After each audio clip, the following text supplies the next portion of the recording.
Outro fundamento que ora se ataca é a gravidade do delito. Veja, foi juntado ao HC a decisão da autoridade coatora e ela é muito clara em utilizar como fundamento para segregar a liberdade de um governado a gravidade abstrata do delito. Veja, ainda não fora discutido o mérito da acusação. Não sabemos se de fato o crime ocorreu e se ocorreu, em ocorrendo, se fora ele que cometeu. Então não podemos utilizar a gravidade abstrata como fundamento para cercear a liberdade, para decretar uma prisão processual. A liberdade é mais importante do que o pão, dizia o Nelson Rodrigues, um dos nossos maiores dramaturgos.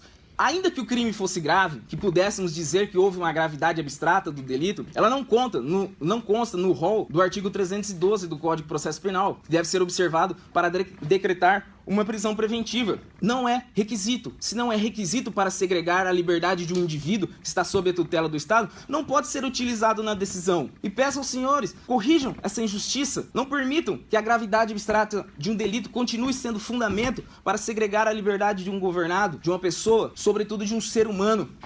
E não é só, fere a dignidade da pessoa humana. Nós aprendemos nos bancos da faculdade que todos os princípios são relativos, mas a dignidade da pessoa humana não. Ela é absoluta. E você ficar preso num sistema penitenciário, repito, pútrido, carcomido, insalubre, fere aquilo que te faz humano, retira de si a essência da humanidade, te iguala a um animal. Qualquer um de nós, se prendermos um cachorro numa coleira e alguém nos perguntar a razão dele estar preso, diremos: o paciente não tem esse porquê. Ele está numa situação abaixo de um animal, porque a sua dignidade humana fora retirada. E não podemos permitir isso. Rogo aos senhores e às senhoras, corrijamos esse mal. Por fim, a motivação das decisões, que está esculpida no artigo 93, inciso 9 e artigo 381 do Código de Processo Penal. O controle social das decisões é muito importante. É preciso que a sociedade olhe, leia, escute uma decisão e a entenda. Eu garanto, se colocasse o paciente ou qualquer homem médio da sociedade para que a autoridade coatora explicasse o motivo da sua prisão, ela não conseguiria, porque ela não é motivada o suficiente. Diria: você está preso para a garantia da ordem pública. Tá, mas o que é a garantia da ordem pública? O que é a ordem pública? Como a minha liberdade abala essa ordem pública? Isso foi desrespeitado também. E o mais importante, o princípio da proporcionalidade não for observado. Ainda que a condenação se dê nos moldes da denúncia, o acusado, tendo em vista que primário, de bons antecedentes, de reputação ilibada, não atingirá o regime fechado. Se ele não atinge o regime fechado, qual a razão de agora ele estar num regime que é pior do que o regime fechado, se a própria condenação do crime ao qual ele é acusado não permitirá um regime tão severo?